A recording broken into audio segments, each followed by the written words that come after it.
We'll get to 200 and then Vinny will just release all of the offcuts of us saying really off shit. And that'll be the end of the show. I'm going to splice it all together so you're saying, like, I hate the Jewish people. The Holocaust didn't happen.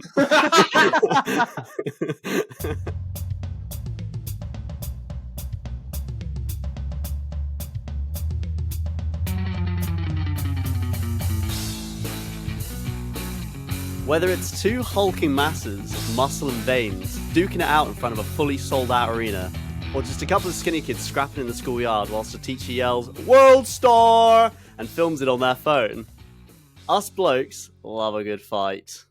And I've got a question for my two friends here that I think only men as manly and macho as them can answer.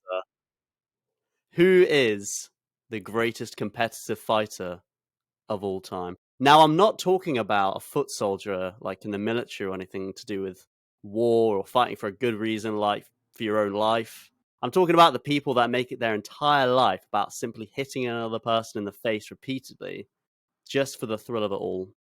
So, without further ado, I'd like to know how you're both doing. Seb, how you doing? I'm doing all right, yeah.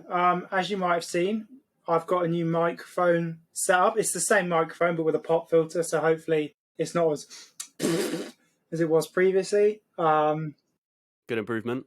Big improvement. Michael's got one too. Vinny already had one. That's about it. I've not had any big dramas. I've not been pulled over by the 5-0.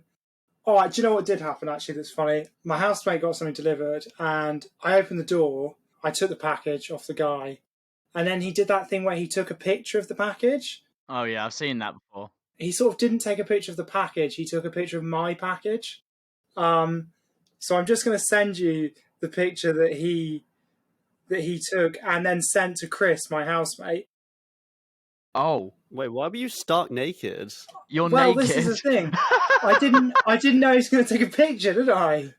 Why are you opening the door stark naked? Oh, because I needed normal. I needed the package. Mate, throw on a robe or a towel or something. Like, bro, that's not good etiquette. No. For real, I had pants on, right? They were just up. That's going on Insta. No, here's the thing, right.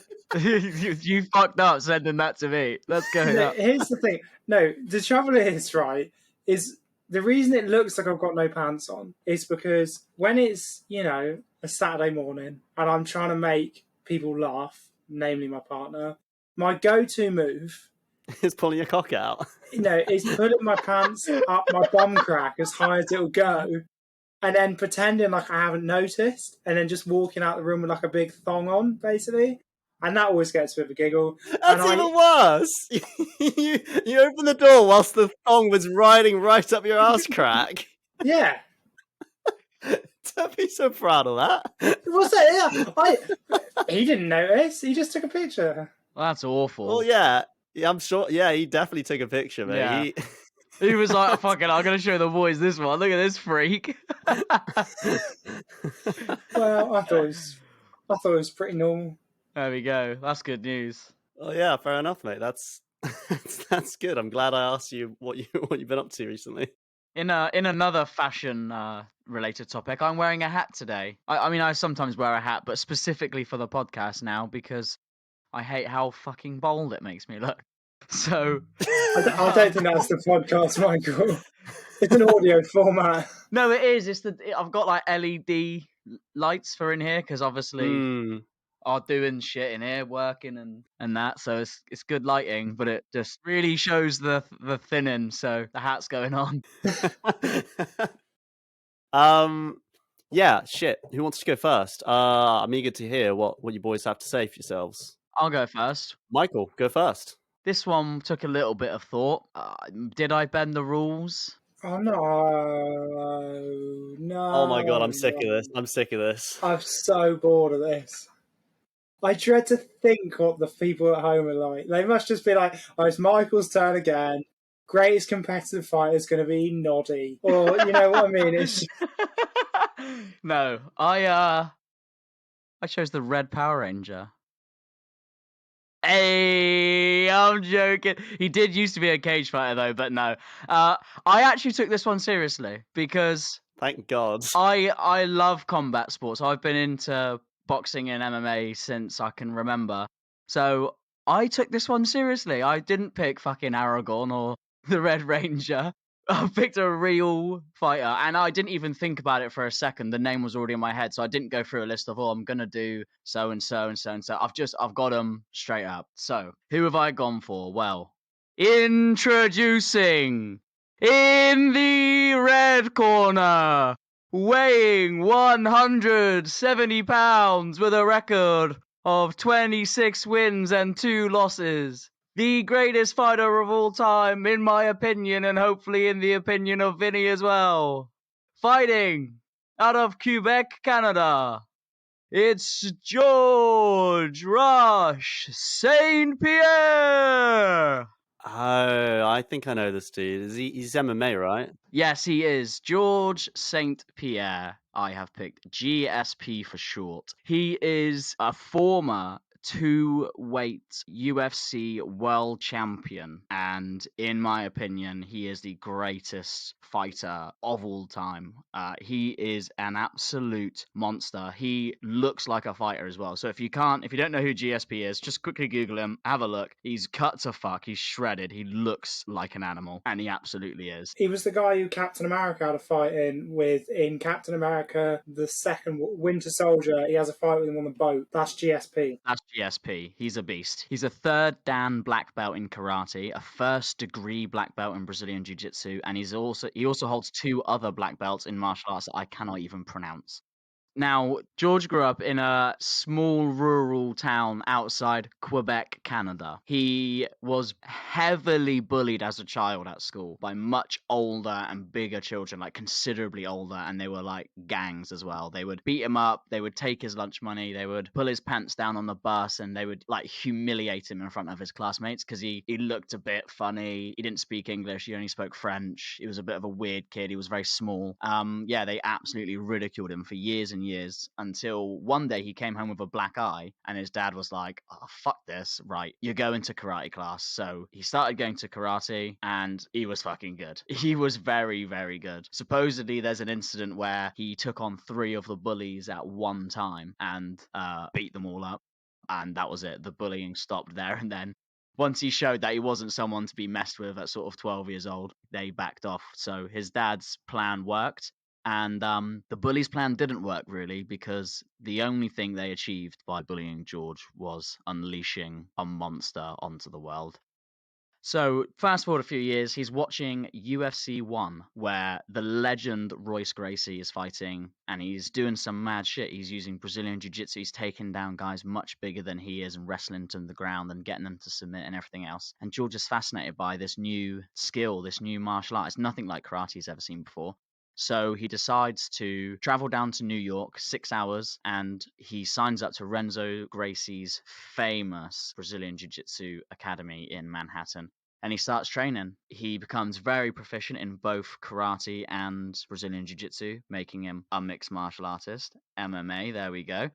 So he turns professional while working as a bin man and a bouncer in Canada, makes a bit of a splash, gets a few wins, and finally gets a UFC contract in 2004 at the age of 22. He steamrolls through his first 2 fights, absolutely dominates them, and is then given a title shot in only his 3rd fight. This is way before the UFC was like the commercial stagnant powerhouse that it is now. It wasn't like that then. It was really done on like respect, and like you really had to earn the fights. In my opinion, and this is going to make me sound like a hipster and like, oh, it was always better in my day. It was better. It was much better. There was like a huge roster of amazing fighters. Anderson Silva, Nick Diaz, Royce Gracie, Ken Shamrock, BJ Penn, all these guys, Chuck Liddell, like all these great legends that were fighting at the time. And another one of the legends, the best welterweight in the world and the pound for pound king at the time, was Matt Hughes. So he got his title fight against Matt Hughes in his 3rd fight in the UFC, and it didn't go to plan.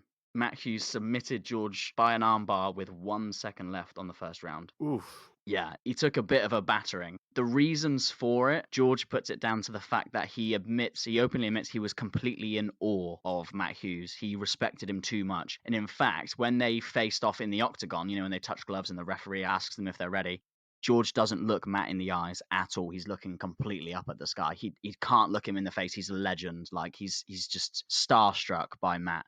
And yeah, Matt submits him. That's the end. That could be the end of, most people's careers. They get their shot. That's it. They fail. But GSP got back to work. He got back into the gym and he put together 5 wins in a row, which at the time was quite a lot. Like you don't have these huge long winning streaks back in the days. So 5 wins in a row was enough to finally get the rematch for Matt. And something really, really funny here. If George is known for one thing, it's that he's quite respectful and humble. He's not a big trash talker. So in Matt's fight against BJ Penn, so Matt beat BJ Penn and the next fight was going to be GSP for the rematch for the belt. Dana White does a classic Dana White, actually, like you said, and he brings GSP into the octagon. Oh, yeah, the classic. And he gets him on the microphone, and you're expecting, it's always trash talk, innit? It's always, who the fuck is this guy? It's always like, oh, fuck, I'm going to smash your face and blah, blah, blah. GSP, the fucking legend that he is, the technical master that he is, because he's really well-rounded. He's really well proficient in all of these different martial arts. He's a very respectful, humble guy. He comes out with, in my opinion, probably the best and maybe worst, I don't know, call out ever. He just says, Matt, I watched your fight. I'm glad you won the fight. I was not very impressed with your performance. And they stood right next to each other. It's like a teacher. He's like, yeah, he's like really disappointed in his pupil. He's like, you could be doing better. This is not up to your standards, mate. It's really fitting of his character because George had developed this character of he's technically like a master of this. He's not like a knockout artist. He's not just a grappler or a wrestler. He will take you down, he will beat you on the ground, or he'll submit you, or he'll knock you out with flying Superman punches or wheel kicks. He's just an all-round, technically, fucking Terminator. And this was the reputation that he had at the time, especially going on that 5 winning streak, getting up to the rematch. He was starting to build this reputation of just being something no one had ever seen in the UFC before. Most people at that time weren't necessarily pure mixed martial artists. They were either an expert in Brazilian jiu-jitsu or wrestling or boxing, but he was the whole package. So him coming out and saying, I was not impressed by your performance, and he's got a pretty funny French-Canadian accent as well, so it doesn't really... I'm not going to do it, but it's quite funny. Just look it up. It's history. It's very, very good. And then he just shakes his hand and they just fuck off. But yeah, that was great. And he did get the rematch. Let's say this time George didn't pay Matt the respect that he showed him in the first fight, and he shat on his mum. Don't make that a thing. Don't make that a thing. No, he didn't shit on his mum, but he did shit all over Matt. He fucking dominated him. Every single punch was like being hit by a train. He just annihilated him. He was a completely different animal. In the end, he drops him with a huge head kick and just finishes him with pure elbow strikes to the ground. He's done. He's finished. And George is then crowned welterweight champion of the world at 25 years old, which back then was pretty good going. It's not very old for a UFC champion, to be honest. What sort of age is the peak years for a UFC fighter then? Well, that's quite debatable because there are some guys who can still be fighting and winning titles at 37. So Michael Bisping won the title, his first title, I think at 35 or something like that. Wow. Probably about that age. So fighters can have really long careers. They can even make it big really young and be champion at 24, 25. And then by the time they're sort of 31, 32, they're sort of a little bit burnt out. Or they can turn professional and they can sign on to the UFC when they're 30 or 27 and then start smashing guys until they're 40. It's a bit of a weird one. There's not really a peak. It's just down to individuals, really, how much of an absolute beast you are. It's more of a time limit of how long you can be in the UFC. I'd say between 9 and 12 years, and then you're kind of... people's knees start going weird, people take too many hits. Nate Diaz now is not the Nate Diaz that was fighting 5 years ago. He's just not. He's broken. I mean, not even 5 years ago, 10 years ago now. You can't take that many heavy hits. You just can't. Say you do 2 fights a year, you're basically in a car crash twice a year for 10 years. Pretty much.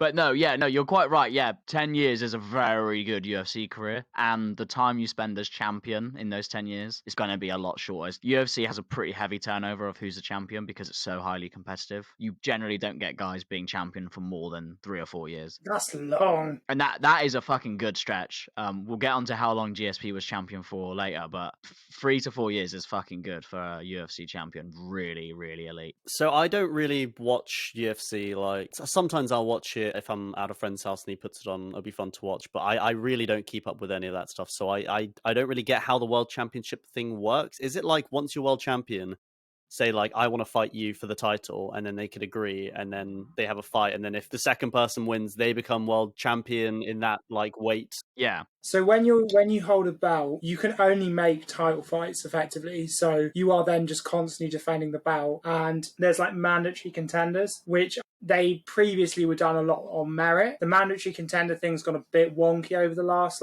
maybe the last sort of 5 years. It's gone a bit strange. Yeah, it used to be done on a ranking system. So you have like the number 1 challenger, and if you like, let's say you're the number 10 challenger, you beat a couple of guys in the top 5, you move up the rankings and earn your shot. If someone gets injured, you might get a shot sooner. But now it's a little bit more marketing wise. Like Dana White might give a shot to somebody who's only had 1 fight in the UFC just because he's a big name and it might make a lot of money.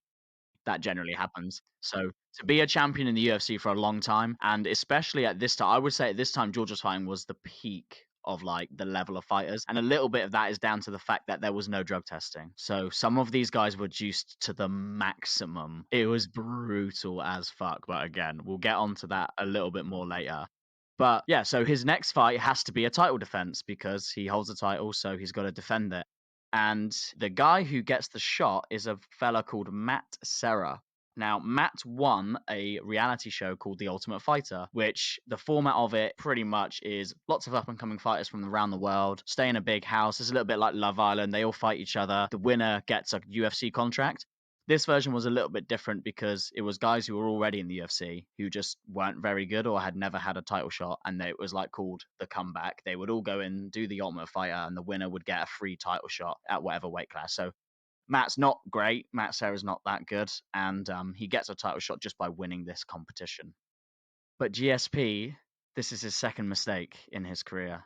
His second and last mistake. He vastly underestimates Matt Serra, and he loses the title after just 1 fight. He loses to Matt fairly convincingly. It's probably still to this day the biggest upset in UFC history. Like GSP was on top of the world. He was starting to become like the big wheel, like marketing force behind the UFC. He was selling pretty big numbers now, and he's getting to be like the poster boy of the UFC. He's like the McGregor of the day, and Matt Serra just comes in and beats him. This guy that had to go on a reality show to sort of revive his career.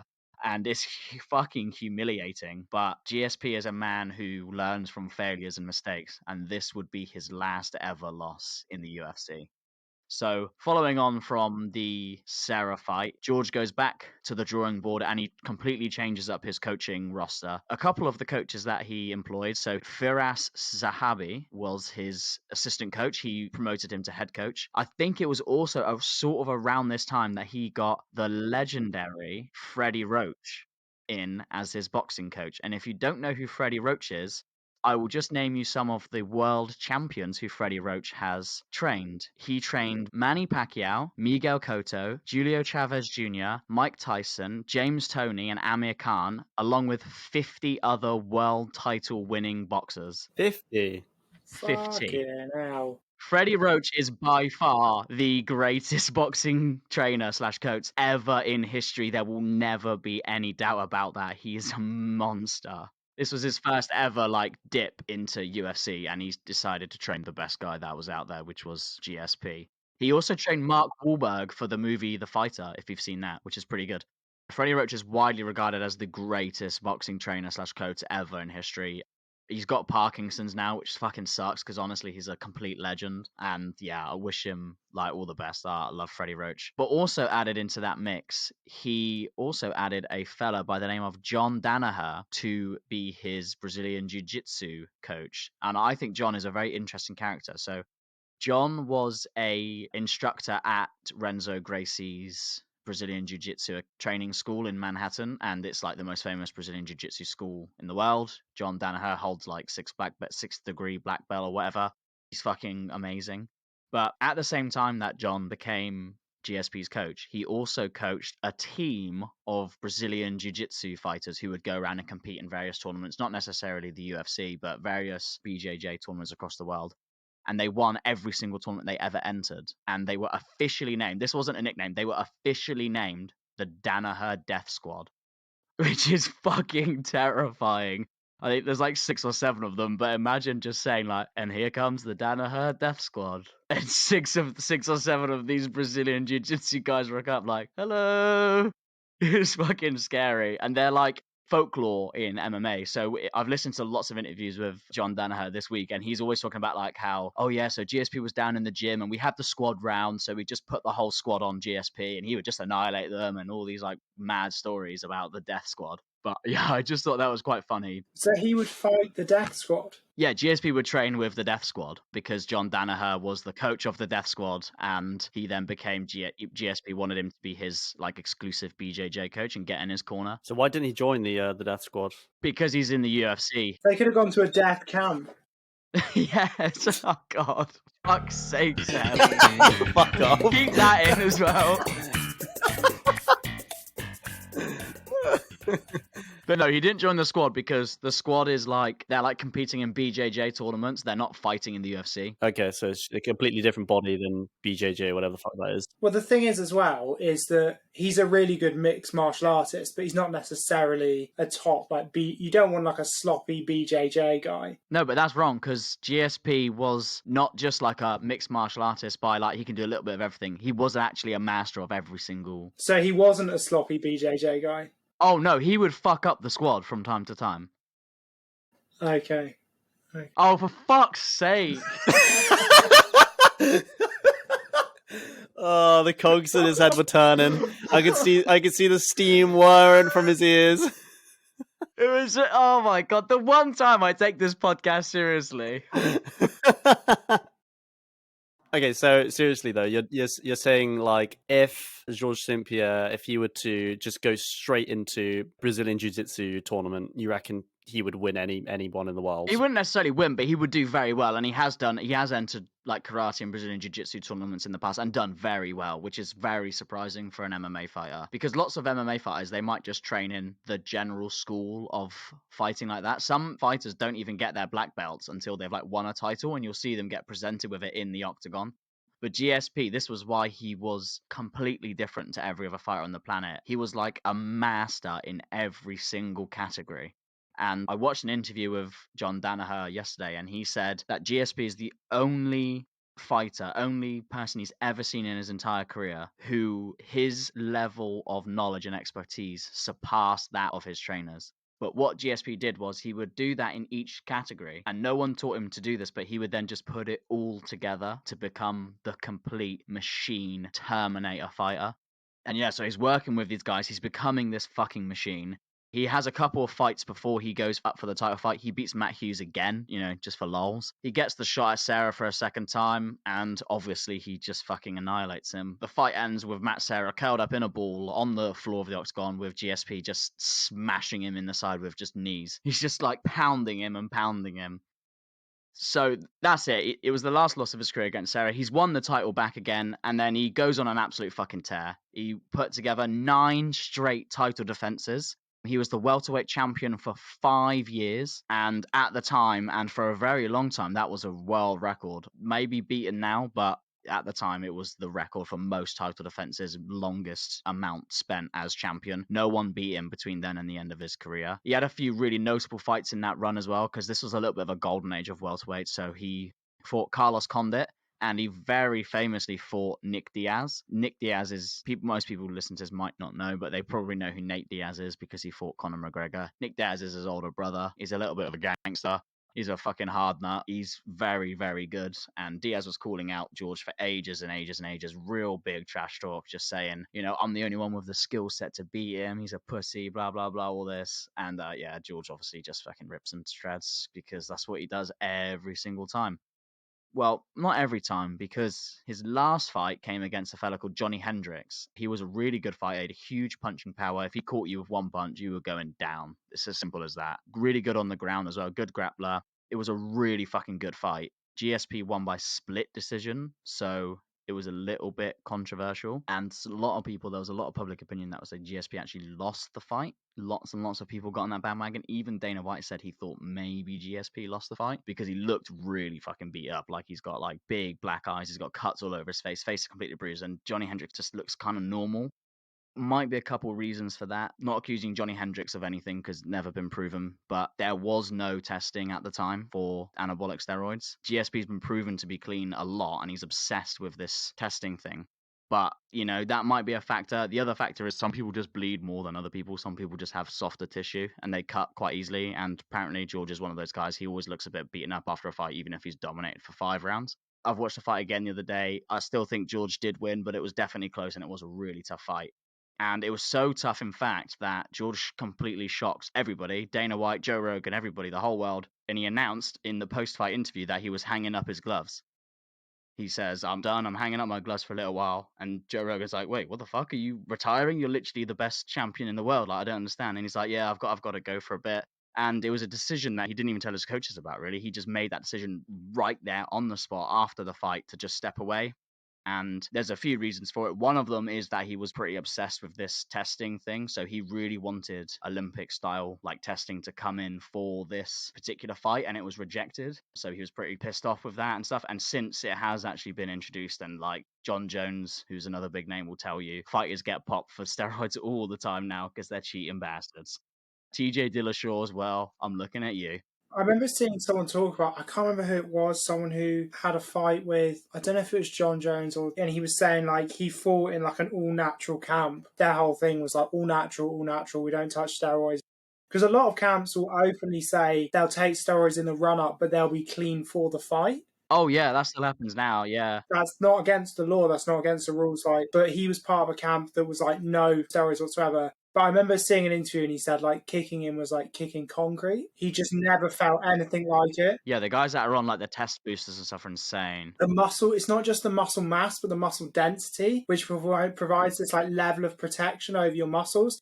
And I remember him saying like he'd been training with all these like guys, and he said they felt soft afterwards. They felt like mushy compared to like kicking these guys on the test and stuff. And it was just like, he said it was like kicking concrete. Like they were just absolutely like rocks. It's really obvious. And at the time when there was no testing, you could point at different fighters and be like, yes, no, yes, no, yes, no. It was so obvious like who was on and who was off. And as soon as they brought testing in, all the guys that were on, yeah, their like bodies just like completely sagged. They had like man tits rather than like huge pecs, and all of their careers went to complete shit because, you're fucking cheating at the end of the day. I know it's in the rules, but it's dishonest. That's what steroids will do to you, yeah. Yeah. So that might have been a reason why he decided to quit. He apparently had a lot of stuff going on in his personal life and whatever, but he did step away. He was out for 4 years, actually, which is a pretty big, long layoff. In the time, he never actually stopped training. Like, he always kept training with exactly the same coaches. They've been with him since, like I said, Zahavi and Freddie Roach and John Danaher. They've never left his side.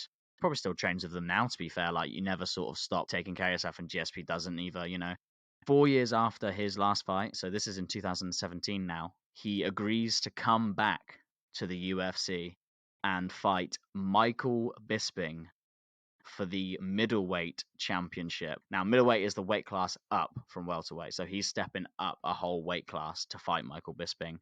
Michael Bisping is a bit of a beast. Honestly, he's an absolute monster. He's from England as well, so represent. He's also got one eye, which is insane. A lot of people don't know that. And he fought with one eye for a very long time in the UFC, like just winged all of his medical tests to be able to still fight, even though he literally has one eye. The other eye is just a glass eye. He's completely blind. And he lost his eye fighting in the UFC, being hit by a guy who was on test. But he was fighting in the UFC for ages with one eye, even won world title with one eye, beat some of the best fighters ever, and fought Georges St-Pierre. Like, that's insane. That's mental. The thing is, he's just hard as nails. There's some things that you can't teach in fighting. You can't teach someone to be fucking solid. Like, you just cannot. Yeah, he comes back to fight Michael Bisping in a weight class higher. So George doesn't have the best record of knocking people out. He doesn't have that many finishes. And that was seen as some casual fans as, oh, he's boring, like win on points, whatever. But he's dominating these guys for 5 rounds and he's winning very technically. Like it's a super high skilled stuff that he was doing at the time. But he was criticized for it. So he thought he would come back, fight at a higher weight class, which he was also criticized for. He was criticized for never stepping out of the welterweight division and fighting guys like Anderson Silva and stuff. So if I'll come back heavier, stronger, fitter, more ready, I'll fight harder, I'll knock him out, and I'll put to bed people tarnishing my huge legacy. But the training camp was brutal because GSP actually developed ulcerative colitis in his stomach, like stomach ulcers in your intestines, and it fucking sucks. Oof. Like it leads to like internal bleeding, Jesus. vomiting blood, shitting blood, like severe abdominal pain. And the fight camp they did for this was a lot shorter. It was only 6 weeks. Most of the time they sort of do 12 weeks. So they did a 6 weeks fight camp. And 2 of those weeks, George St. Pierre couldn't get out of bed because he was in so much fucking pain due to this colitis. And John Danaher said on like one of the Fridays, he said, look, we're like 2 weeks out. He's going to fight in 2 weeks and he's in bed. If George isn't in the gym on Monday, it's gone. We don't fight. We pull out. And we'll be humiliated because it's been 4 years in the making, this big return. You know, we've wanted to fight higher. The UFC didn't want to do it. And now they said yes. So if he's not in on Monday, it's done. George is like dying. He's like, I'll be there. And he showed up on Monday, ready to go, fought the death squad. He was good to go. He was banging up for it. John Danaher's like, sweet, let's have it. He comes back, and the Bisping fight's fucking great. I remember watching it. Seb, you might have actually watched it with me. I remember it, but I don't know why I watched it. Fucking bad Bisping, to be fair. But he didn't knock him out. He hit him with a couple cheeky Superman punches, knocked him to the ground, and he didn't knock him out, but he did choke him unconscious. Rear naked choke. Rear naked choke from the BJJ. Sloppiest to BJJs. It wasn't sloppy. But he came hard. He did come hard. He slept. He put Bisping to sleep properly. Bisping doesn't tap. He just went limp as GSP constricted around his esophagus. So he choked him out with a He choked him out with his BJJ, his rear naked choke, and he was done. So GSP's fucking back, baby. But unfortunately, that genuinely was his last fight in the UFC because although they sort of planned to have him back for like a while, a few more fights, the colitis was just too much and he vacated the belt like 30 days later. He was done. He couldn't do anymore. And that was it. That is a shame. It was a real big shame. You know, the biggest shame was he physically and in every way, he looked like better than he had ever been. He said, like, this is the best shape I've ever been in. I'm the fittest. Like, I've learnt the most in the last 4 years. Like, I'm the most complete fighter I've ever been in my career. I'm the best ever now. And he couldn't fight anymore. He was done. So, yeah, that's the end of his UFC career. But I wanted to touch on a couple of extra points of just why GSP's the fucking GOAT. Alluded to it, but he super popularized the UFC in the early 2000s. Single-handedly, he put the UFC in the hearts of the casuals, like myself, and turned us into huge fans now that watch almost every event. Like, if I don't watch the event live, I'll watch the highlights the next day, pretty much every single time. Like, absolutely love it. All because of GSP. Like, he did that for millions and millions of people across the globe. Probably people like McGregor, they got to shake GSP's hand and thank him as well for putting them on the map because genuinely without GSP, I don't think UFC would be as popular as it is now. The other thing is his training style was just ridiculous and groundbreaking at the time. So not only did he spar and train in his mixed martial arts, he also trained in very heavily in gymnastics, like all of the time to make his body stronger, make him leaner, make his body move better. He says it's like the best competition you can do. It's like one of the greatest sports and the hardest sports to compete in. And like he wishes he'd done it from day one because it's just so good for you. And no one, I don't know any other fighter that trains gymnastics. He trains underwater, used sports science psychologists and like reaction time people and all this other stuff. Loads of guys do that nowadays, but in 2006, nobody fucking ever did it. They were just, you need to be better, shoot a load of tests. You know, they just juice up. Whereas GSP took the training to like another level. And yeah, he just became one of the most rounded, best fighters of all time, like mastering every single skill, wrestling, grappling, stand-up, boxing. Like he'll hit you with a wheel kick, spinning back kick. He did stand-up. You have a lot in common with GSP, actually, don't you? What do you mean? Your origin story and your inability to speak English are very similar. And he's bald. Well, how they're both from Quebec and got bullied as a kid. Yeah, well, yeah, he was a weird, weedy kid who got bullied. Runt of the litter. But the trouble is, Michael just stayed. Yeah, I'm not a titan like GSP now. Although he's not that big, he's only 5'10", and I'm not. I'm like probably near 5'10". You reckon? Cue the headlines: Michael Davey, GSP not that big. I'm sorry, George. I love you. I love you. If you go and watch some GSP highlights, like the Superman punches he throws, like the wheel kicks, the spinning back kicks, like no one else does it like that. A Superman punch is one of the hardest techniques to do. It's where you like jump, you throw one leg back, so you're like on one foot, and then punch forward. So you're like Superman flying through the air, but you're like wham. I'll try and show you. Room for a treat here. You're sort of like. Does that make sense? I don't want to be mean, but that might have been a podcast low point. I remember my brother telling me about Superman punches because he used to say that he used to do them on like nights out. He used to like fight people outside the club, and like he Superman punched this one kid and he like collapsed or whatever. I bet he didn't. A Superman punch is a well-renowned technique because it's like devastating power, but it's high risk, high reward because you're off balance. You can get caught easily, but nah, GSP's the don. So I looked up some stats, some UFC stats, and Georges St-Pierre has the second number of UFC title bout wins, second to John Jones, who has 14. Yeah, but he's a juicer, so he doesn't count. So that's why you're not picking John Jones. He likes the steroids and crack, and I think he ran someone over. Yeah, that's not. And he's just not. No, he's not as good of a fighter. Because John Jones notoriously pokes people in the eyes, kicks their knees downwards. He's a dirty, cheating little bastard. Pokes them in the eyes? Does he pull their hair and give them a wedgie as well? No, but in the UFC, your fingers are exposed in your gloves, so you can poke people in the eye. Eye poking is illegal in the UFC. You are not allowed to poke people in the eyes, but he gets away with it. He's a dirty bastard, and he's not as good as GSP. Simple as. I'm going to finish off with just a couple little funny facts about GSP, which I love. Number one, he fucking loves dinosaurs. He's obsessed with dinosaurs. What's his favorite dinosaur? I don't know.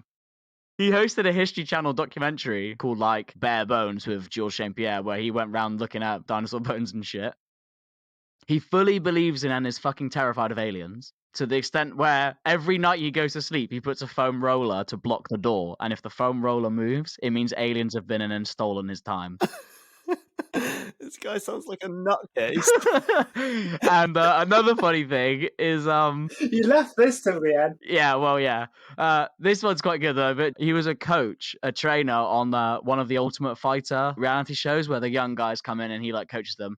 And he brought this guy out who's a Muay Thai fighter, which is like kickboxing in Thailand. You know, pretty dirty sort of fighting, especially in Thailand. Like.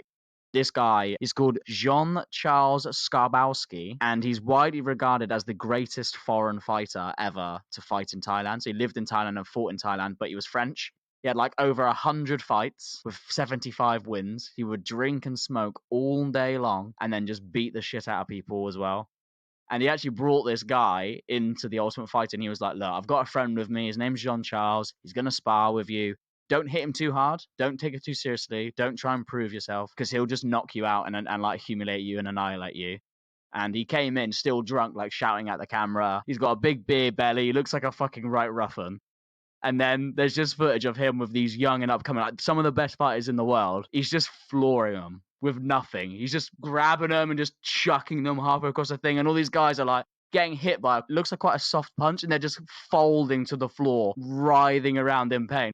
Like, he's just one of the funniest blokes I've ever seen. Like, YouTube, Jean-Charles, UFC, Ultimate Fighter, something like that. It's one of the best 3-minute videos you'll ever see. He's just so nonchalant. And Georges St-Pierre's like, yeah, no one can be like Jean-Charles. No one in the world can ever be like this guy. No one can drink and smoke and just kick the shit out of people. You can't live the way he lives. He's an animal.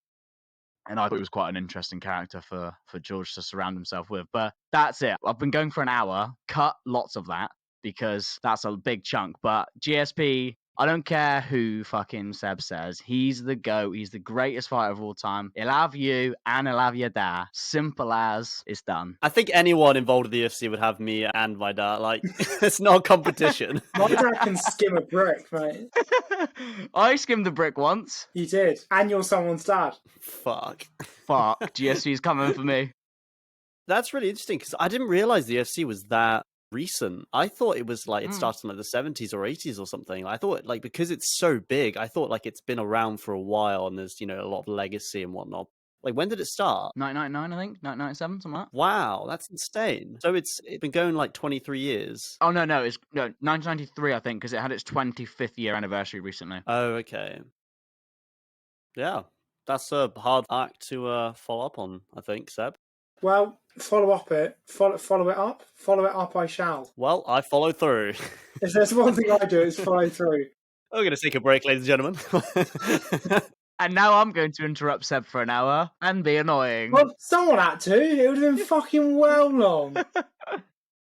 So, weirdly, like Michael, I normally start these by saying I find it incredibly difficult to find who I'm going to pick. But this week, I didn't find it difficult at all. Like Michael, again, I have an interest in a lot of combat sports. Probably not as much as Michael. My interest in combat sports has come more in the last, 5 years. I picked up doing boxing training, and it was really big for me.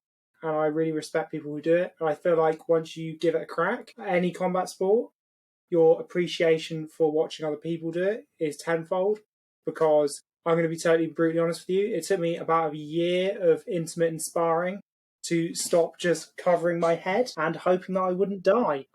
I'd say the hardest thing for me in boxing, and this makes me sound like I'm trying to recover some pride, but the thing that I find difficult with sparring is you have to learn where the line is. And if you get shoved about on the street or something, you just shove someone back, you go all out. And I don't mean to sound like a hard guy, I'm not at all. People who know me know that's not me at all. But I feel like most men, probably quite sadly, have had someone try and start a fight with them at some point. And you do just go into a mode of, I'm going to shove my way out. I'm going to kick and punch until they're dead. Well, not until they're dead.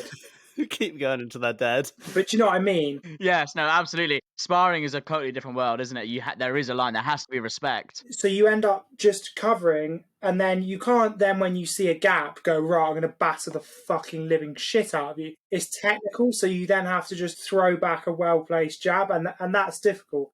But yeah, I love sparring. I don't do as much of it as I'd like to. I really love boxing.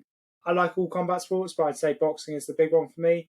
And because of that, I'd say anyone who has an interest in any kind of sport will have a selection of people who they think are the greats. Like the really obvious ones, you've got your Tysons and your Alis and your Mayweathers and your Golovkins and your Klitschkos, people like that. People who everyone sees as kind of gods in the ring. The same can be said of GSP and Holly Holmes. She was big in female UFC for a while. She had that big knockout over Ronda Rousey, which was hilarious. It was really funny.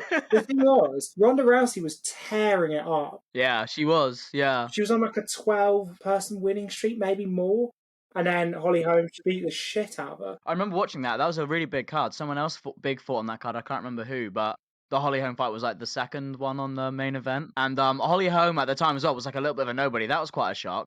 She was good, but no one expected her to fucking head kick and smash the absolute shit out of Ronda Rousey. But I was quite glad. But to be honest with you, all of those people feel quite intangible to me. Their stories seem a bit far away and a bit too fairy tale to hold a true place in my heart. So I'm going to tell you the story of the person who I think is the greatest fighter of all time. But to tell you that story, I need to tell you another story first. The story is of a young couple who moved to Belgium in January of 2019. And that young couple was myself and my partner. My partner had been accepted to study for 6 months in Ghent, a city that is a bit like Bruges, but with more trading estates.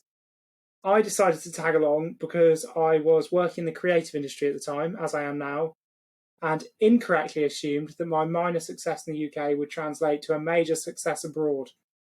That did not play out. Now, not many people moved to Belgium for a laugh, and the travel advice was pretty minimal, I have to say.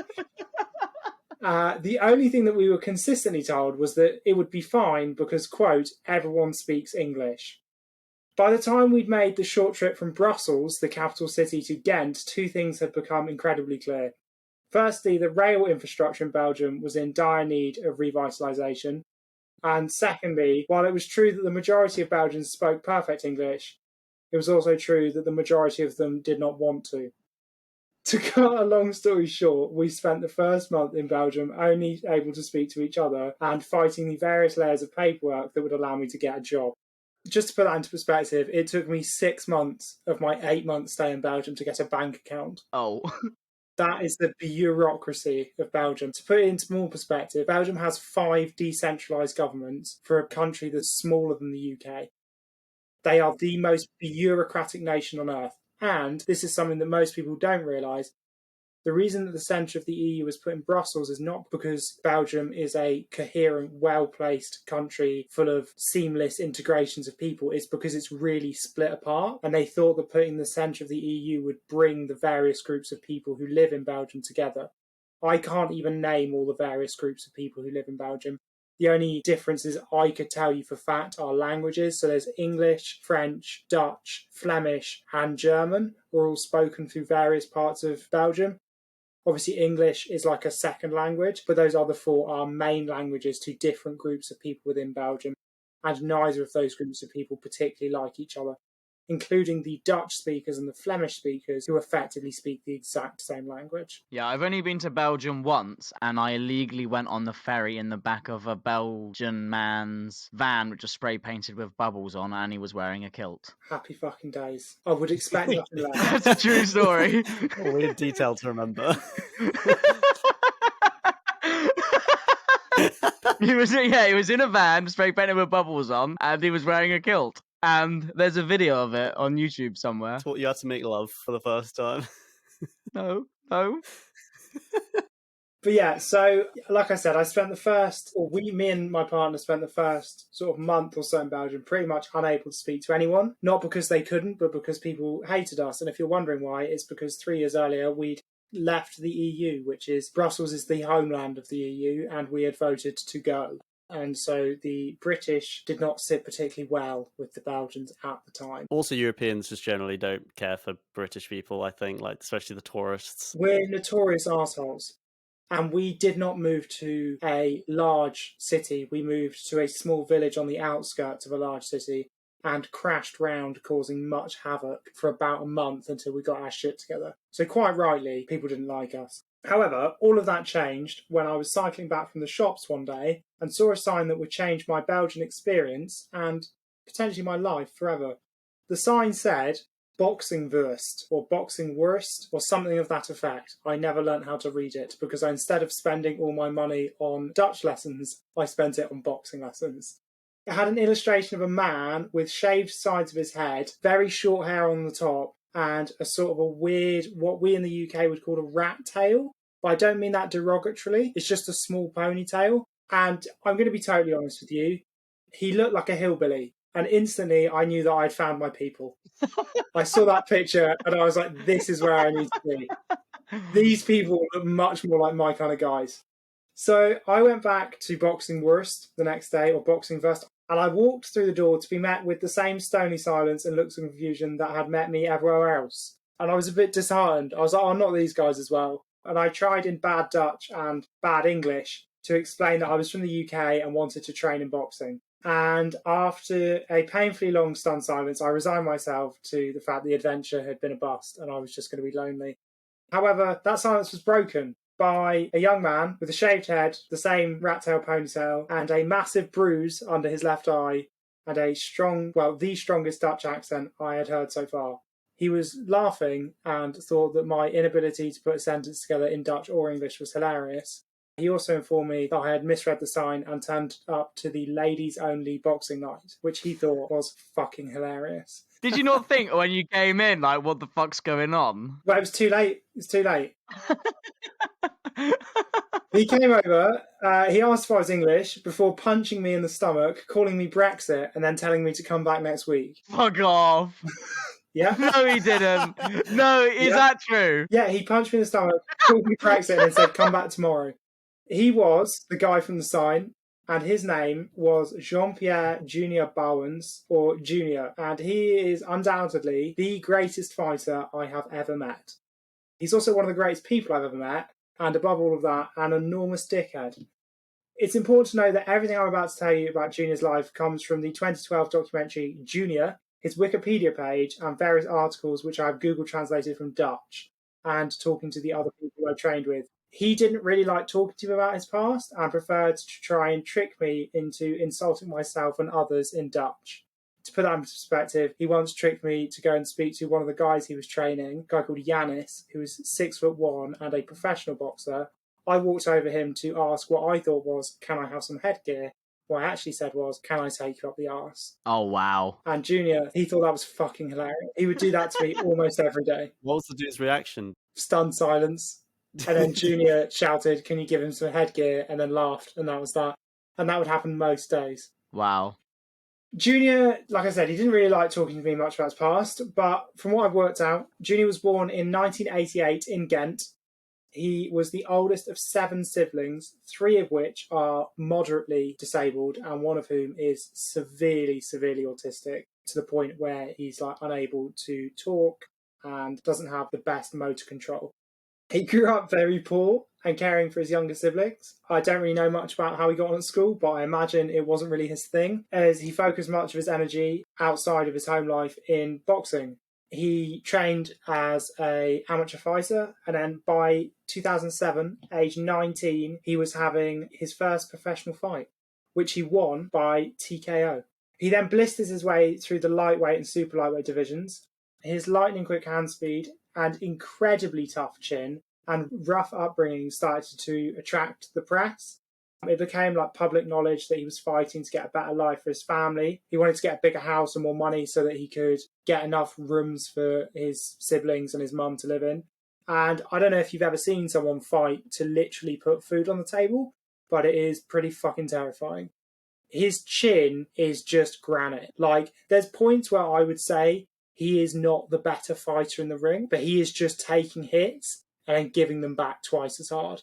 And he just doesn't care. And like I said, like the first time I met him, he had a huge bruise under his eye. He gets absolutely battered. He's taking huge hits and he just shrugs them off like they're absolutely nothing. Like, I would say, you can't teach being hard. Like, you can't teach being fucking solid, mentally, physically. Like, if you've had a tough paper round, you will just be fucking solid. And other fighters can try and learn that, but if they haven't got it, they just haven't got it. And he sounds like he has. Well, that was the thing. And like, Belgium's a funny country and it's hard to put into words like the class divide there.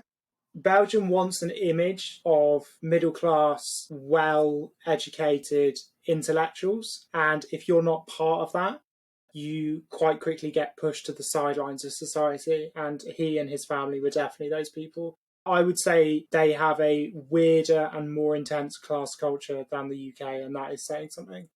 And because of that, he starts to get a bit of press, but it's like not realistically in the nicest way.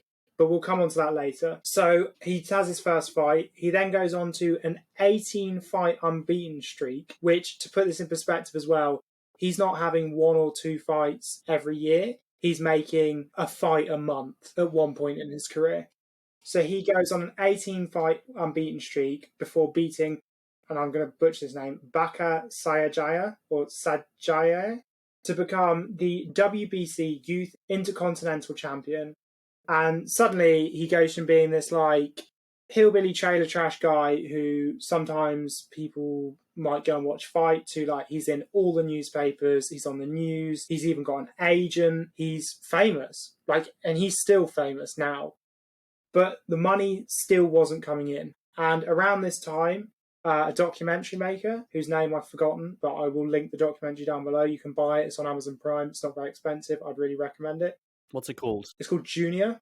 There's no narration. It's just like clips from his life. It's quite long form and it's really quite intense, but it's a really good watch. In that, it's incredibly clear that his agents are basically parading him around rich work conferences and charity events to try and basically milk his story and his upbringing and turn him into a kind of household name, but not in a very nice way. They're using him as like a marketing tool. Exactly. In fact, in one of the bits that's filmed in the documentary, his agent openly admits to Junior that he doesn't care about boxing. And because of this, Junior really struggled to get like the right gear, the right training time, because all the money is just being focused into press. They like print a book, they're doing t-shirts, making posters, but like none of that's actually helping him train. Then in August 2011, disaster kind of strikes. And tragically, Junior's father, who was kind of his mentor, was shot by his youngest brother, the severely disabled brother. The gun had been his father's, and obviously it was ruled an accident. Obviously, you can all make a judgment on why there was a gun in the house. I don't think guns are legal in Belgium, but I'm not here to make a judgment on how fucking hard it is to grow up in abject poverty. In the press conference shortly after the tragedy, Junior was asked by journalists if he was ready for his next fight, which is 3 weeks later. And he tells them that his mind is not ready, but that his body was, and therefore he would win. And win he did, beating the European number 2 Andrei Kudryevsky by unanimous decision. He then went another 9 fights unbeaten. So he's on a 28-fight unbeaten streak, which was then broken when he stepped up to super lightweight to fight Ruben Nieto for the EU super lightweight title. Now, it's a loss, and I feel like in current boxing culture, a loss is seen as like, oh, your career's over. It's fucking not. Not when you're fighting to put fucking money on the table. Then you just crack on. And that's what he did. In 2014, after a succession of other fights, he gets given another title fight, this time at lightweight, for the EU lightweight title fight against Hungarian Georgi Mizier Jr. It's probably all said wrong, but you can look it up. A fight which he won by TKO, crowning him the lightweight champion of Europe. And as of recording this, Junior has made a couple of other fights and is sitting on a record of 44 wins, 24 by technical knockout, 5 losses and 2 draws. That puts Junior at a total of 51 fights, which means he's fought over 4 fights a year until 2019 when his last fight was. Damn, that's pretty fucking good. That's very good. Like, that's no fucking joke. And, like, to put that into perspective, most fighters will have a brief period where they burst onto the scene and suddenly you hear about this guy who's gone 25 fights unbeaten, and then the next 5 fights might happen over 5 years. Yeah, you usually 2 a year is pretty good for guys who have established themselves as a name. They'll do like an April and like a November. Yeah, and even then, like someone like your Klitschko's and your Mayweathers and people like that, They might do 1 a year. 1 a year whenever they feel like it. But none of that really matters. I think what really matters and what makes me think he is the GOAT is watching the documentary and just meeting him as a person. He is one of the funniest, nicest guys I've ever met outside of the ring. And inside the ring, he is a hillbilly nutcase with a rat tail punching the living fuck out of people to put money on the table. And I think that is what makes you a great fighter, is your motivation and your willingness to take a smash in the face. I'm not going to quote that Rocky line about how it's not how hard you can hit, it's about how hard you can get hit and keep moving forward, because that's how winning is done. Well, you just quoted it, fucking no. I hate that. What really matters is he was on a mission to put food on the table, get a bigger house for his family, and basically pull them out of poverty, and that's what he fucking did. He now runs a really successful boxing studio. He married his wife, Daphne, who is a kickboxing champion and a complete machine in her own right. She once kicked me so hard I thought I was going to die. Like, honestly, she is mental. She is terrifying. She's the reason I'm worried about saying anything bad about Junior on this podcast. She will deck me. She is ridiculously terrifying. And call you Brexit as she walks off. And call me Brexit as she walks off. So now they founded this studio, Boxing Verse, together, which he has now used to provide an income for himself and his family. They're all doing really well for himself. He is the closest thing I've ever come to meeting like a really great person. And I don't mean great as in like, oh, he's great, but as I mean like someone who has an atmosphere and an aura of different. And he was so chill. Like, I didn't realise how fucking famous he was until we went to a boxing thing. Like, they do like boxing events, and I went with him and Daphne. They picked me up from my house. Like, it was just like, they were just my mates. And then we got out and there was like crowds of people trying to talk to him. And we went for lunch afterwards and people were just coming up to him in the street and talking to him. And he paid for everyone's food. And like, I had no idea. He was just like a regular chill guy. After that, I went home, Googled everything that happened to him, tried to talk about it, and he was just like, that's in the past, don't care, I'm here now. Fair play. And then he just taught me to say rude words in Dutch instead and called me Brexit. And on the last day, convinced the entire boxing studio. So this was the day I left. He told everyone there, when I wasn't in the room, that it was a British tradition when you were leaving that everyone ran round behind you and kicked you until you fell over, and they did. Fucking hell. What a legend. Hilarious. Oh, no, not kicked me, sorry, punched me. So they just walked around with their gloves on and just punched me. And I was like, what the fuck is going on? And then he was like, hey! And then he took me out for food. And yeah, I still talk to him now. We don't really have deep conversations, to be honest with you. The last time he messaged me was to ask me if COVID was going to make him as ugly as it's made me. But yeah, Jean-Pierre Junior Bowens, I think, is the greatest fighter I've ever met, because he didn't fight for Hollywood. He's not a Hollywood fighter. Most people probably don't know about him, especially if you're outside of Belgium. And I think what makes you a great fighter is why you fight and how you fight and not giving up. And I think he fought physically in the ring and metaphorically to pull his family from like abject poverty to being fine and good and happy. And I think that makes him the GOAT for me. He's not maybe your GOAT, but he's my GOAT, and I think he's a G. Ah, Sevi, that was lovely. That was really heartwarming. That was really nice. I like that a lot. Should we make some more jizz jokes and go home? I feel all fuzzy. Yeah, someone say something about coming, because... I just came. And we're back. That was great. I was like, the whole time you were telling that story, which you're not usually that scripted. That's why it was making me laugh so much. You were telling it like a narrator of a like a fucking documentary. And the whole time I was going, because I didn't know that story really. You've never mentioned this fella to me, but I was like, don't fucking say yourself. Don't fucking say yourself, Sam. I had that thought as well. I was like, I cannot see where this is going. Are you gonna say like, oh yeah, one time we crossed this bridge and like a fella tried to mug Lucy, so I sparked him out, and that's why I'm the fucking GOAT, mate. Fucking boom, boom. The only thing that really sticks in my mind is when Junior said to me, if there's one guy I'm scared of, Seb, it's you. I'd never get in the ring with you. What? Fuck off. No, he never said that. He shook my hand and he said, you're the real fighter here. He said, all the hardship I've been through is nothing compared to what you've been through. And everyone in the boxing place, they all just clapped, they applauded, they threw like roses at you. Sebi, Brexit. Right, I think that just leaves time for me to crown a winner. So my two options for the GOAT combat fighter are Georges St-Pierre, who is, I mean, according to this one stats I found, he has the highest score. He is the quote-unquote absolute MMA champion of all time. There's something like he didn't lose a round for 7 years. He didn't lose a single round. But people called him boring.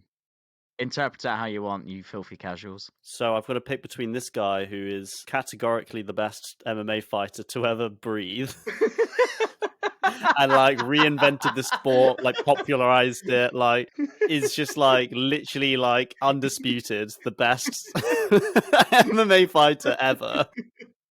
Well, this heartwarming tale of this lovely, young, impoverished Belgian and his family, and how he wore his heart on his sleeves. He took himself from absolutely nothing to comfortable finance, to middle class, or whatever. The dream. The dream, yeah. Yeah, I'm not going to lie, that was a great story. I really enjoyed that story, Seb. But I think I think it's quite obvious who the winner is here. By unanimous decision, it's the blue corner, Georges St-Pierre! Sebi, I am not impressed by your performance. You're an asshole. I'm sorry. I just had to do it. Sorry, go. I was about to say fair play, but actually, fuck you. I don't agree. It wouldn't be a fight games without a bit of trash talk. I loved your performance, Seb. Don't worry, mate. No, I did really. You've never told me that story. I didn't know any of that, to be fair. We've known each other for a very long time, so... Yeah, I've kept it a bit quiet. I don't know why. It's just one of those funny ones. Do you know what it is? I like to talk, as you probably know, but it always felt like not really my story to tell. But this felt like the right moment to tell it. Like, you know, it's not my shit, and I don't want to get the kudos for something because, like, he did all that shit, and I don't want to just get all the credit for saying it. I see what you mean, yeah. And I feel like just telling it at a party or to impress one of your mates is a bit... I don't know why. I don't really feel that way about anything else. Like, it's pretty much... If you tell me a funny story, I will repeat it down the pub to try and make everyone laugh. Don't get me wrong. But for some reason, with Junior specifically, I just always felt like it was his story and I didn't want to like nick it or not do it as service. And I'm still a bit nervous about the fact that I've done it here because I don't want to fuck it up. I was just sat there and I just thought I can't really do anyone else. Hand on heart, I'm totally chill with George St. Pierre winning because for me, I was like, I just have to be true to who I think is the GOAT for me, and that is Junior. I wouldn't have it any other way, mate. That is a great story. And I feel a bit bad because I feel like no one would win against George in this category. But George is the GOAT for me as well. Like, I grew up watching him on television. Is the only reason why I started watching MMA. I'm surprised, you know, being a big MMA fan that you are, Michael, I'm surprised you didn't pick the really obvious pick. Who's that? Joe Rogan. Do you know what, actually? This was another thing I was going to say, which I forgot to put in my pitch. This isn't about Junior. This is just about something cool that you should all go watch. If you've listened to this much, I can only assume that you do somewhat like the sound of people talking about fighting, so you might want to watch a bit of fighting. I know you don't like this guy, and you have previously called him a gimp. Are you talking about me? Yeah, well, it's not Vinny. Vinny doesn't give a shit about fighting, does he? Why did I call him a gimp?